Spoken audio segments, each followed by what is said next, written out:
మామూలు sneak peek release చేయలేదు, ఏంటి అమ్మాయిలు వెనకాల వెళ్ళడం, బట్టలు లేకుండా బస్ని పట్టుకొని?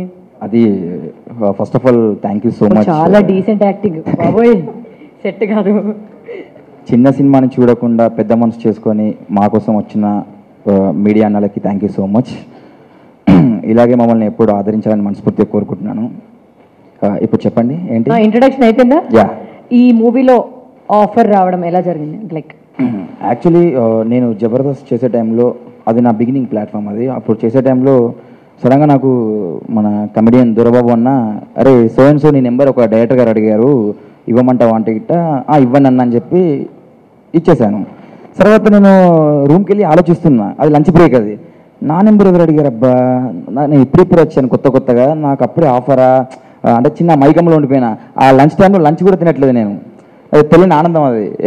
నా అసలు ఎవరు అడిగారు, ఆ ఫోన్ పట్టుకొని కాల్ ఎప్పుడు వస్తుందా అని ఎదురు చూశాను. 1 డే అయిపోయింది, 2 days అయిపోయింది, 3rd డేకి కాల్ వచ్చింది. సో అండ్ సో ఒక సినిమా చూద్దాం అనుకుంటున్నాము, ఇది కథ, సినిమా పేరు అవారా జిందగీ, మీరు ఆఫీస్కి వస్తే గిట్ట అసలు లైన్ ఎక్స్ప్లెయిన్ చేస్తామన్న తర్వాత నేను ఆఫీస్కి వెళ్ళాను వెళ్ళిన తర్వాత 4 కుర్రాలు ఉంటారు, చోటన్న, చెర్రీ, వీళ్ళ పేర్లు చెప్పడం జరిగింది. నా క్యారెక్టర్ నాకు ఇంట్రడ్యూస్ చేయడం జరిగింది.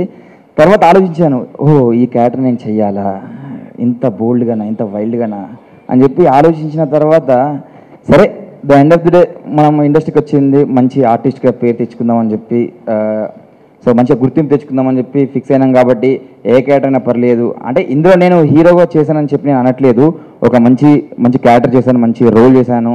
అది మీరు చూసాక అది బోల్డ్ అంటారా లేక మాస్ కామెడీ అంటారా, అది మీరు చూస్తారు. But end of the day మాత్రం 100% ఎంటర్టైన్మెంట్ ఇచ్చాను, ఫుల్ నవ్విచ్చాను. అది మీరు చూసాక మీకు అర్థమవుతుంది. అంటే ఇందులో చేసే సీన్స్ లో, ఈ మూవీలో యాక్ట్ చేసినప్పుడు దేనికైనా కనెక్ట్ అయ్యారా మీరు? దేనికైనా కనెక్ట్ అయ్యారా? ఏదైనా అంటే ఆవారా పనులలో అంటే నా క్యారెక్టర్ నాకు ఎందుకో నా కాలేజ్ లైఫ్ లో నేను చేసిన పనులు నాకు గుర్తొచ్చాయి అనమాట. అలా అంటే సినిమా చూసిన తర్వాత అంటే అన్ని కాదు అంటే కాలేజీలు బంక్ కొట్టి ఫ్రెండ్స్ తో అలా బలద్దులు తిరగడం తేడా ఉన్నాయి.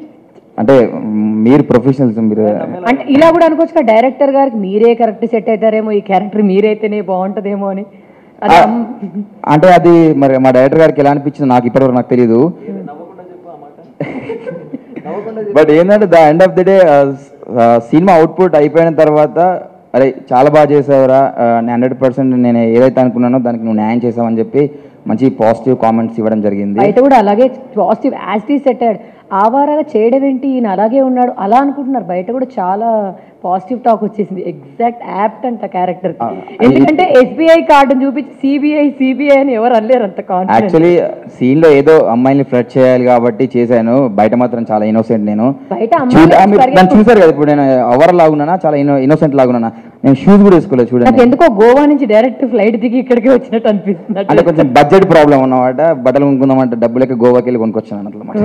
ఓకే, ఇప్పుడు బయట అయితే అమ్మాయిలే మీ దగ్గరకు వస్తారు కదా, మీరు వెళ్ళాల్సిన అవసరం లేదండి. నేను అమ్మాయిలకి మినిమం 50 feet డిస్టెన్స్ మెయింటైన్ చేస్తాను. ఇప్పుడు మీకు నాకు కూడా చాలా డిస్టెన్స్ చూడండి. లేదని ఇక్కడ నించునండి, కొంత దగ్గర జరగండి, పర్లేదు. అది ఇంతకి చెప్పలేదు ఏమన్నా ఇన్సిడెంట్ దీనికి రిలేటెడ్ గా మీ లైఫ్ లో ఉందా అంటే? అలాంటివి అయితే ఏం జరగలేదు. సో ప్రస్తుతానికి అంతా బాగానే జరిగింది. అలాంటి అవారా అయితే అలా ఏం జరగలేదు. డైరెక్టర్ గా ఏదైనా సీన్ చెప్పినప్పుడు నాకు ఇది అమ్మో నేను చేయలేను సార్ అని ఏదైనా చెయ్యను అని చెప్పి ఏదైనా నో చెప్పడం జరిగిందా? లేదు. సార్ నాకు ఎక్స్ప్లెయిన్ చేస్తున్నప్పుడు నేను ఒకటే ఫిక్స్ అయి ఉన్నా, యాజ్ ఏ ఆర్టిస్ట్గా నేను అన్ని చేయాలి, చేస్తేనే నాకు గుర్తింపు వస్తుంది. అది ఆ టైంలో నేను అంటే ఇది బ్యాడ్గా కన్వే అవుతుందా లేక గుడ్ వేలో కన్వే అవుతుందా అని చెప్పి నేను ఆలోచించలేదు. The end of the day నాకు ఒక క్యారెక్టర్ ఇచ్చినప్పుడు దానికి న్యాయం చేసి నేను జనాలను నవ్వించాలని చెప్పి ఫిక్స్ అయినప్పుడు అదే మైండ్లో పెట్టుకొని ఆ క్యారెక్టర్ చేయడం జరిగింది. ఈ స్టోరీ మీకు చెప్పిన వెంటనే రియాక్షన్ ఏంటి? అంటే first time opportunity, first time silver screen మీద కనిపించబోతున్నారు కదా, అప్పుడు ఎట్లా రియాక్ట్ అయ్యారు? అంటే వెంటనే అంటే మనకి జాతిరత్నాల తర్వాత ఇంత కాంబినేషన్లో ఈ మధ్య ఏది రాలేదు. అంటే జాతిరత్నాలు దీన్ని కంపేర్ చేస్తే కొంచెం మాస్ అండ్ స్పైసీ కామెడీ, మీరందరూ ట్రైలర్ చూసే ఉంటారు. బట్ నాకు అనిపించింది ఏంటంటే ఆఫ్టర్ జాతిరత్నాలు ఒక 4 కుర్రాలు కలిసి మళ్ళీ ఎంటర్టైన్ చేయబోతున్నాం అని చెప్పి ఫిక్స్ అయ్యి అది మైండ్లో పెట్టుకొని ఈ సినిమా చేయడం జరిగింది. అట్లా. ఓకే, డైరెక్టర్ గారి గురించి చెప్పాలంటే ఏం చెప్తారు? నేను డైరెక్టర్ అని చెప్పను, ఈజ్ మై బ్రదర్. సో ఏంటంటే ఒక అన్న తమ్ముళ్ళని నమ్మి మాకు స్టోరీ చెప్పి సినిమా తీయడం జరిగింది. అలాగే ఒక తమ్ముళ్ళలాగా మేము 100% న్యాయం చేశాము. చాలా అద్భుతంగా అవుట్పుట్ ఇచ్చాము. సినిమా చాలా సూపర్గా వచ్చింది. చూడండి 23 తారీఖు థియేటర్లో ఫుల్ ఎంజాయ్ చేస్తారు. థియేటర్కి రండి, హ్యాపీగా నవ్వుకోండి, హ్యాపీగా ఇంటికి వెళ్ళండి.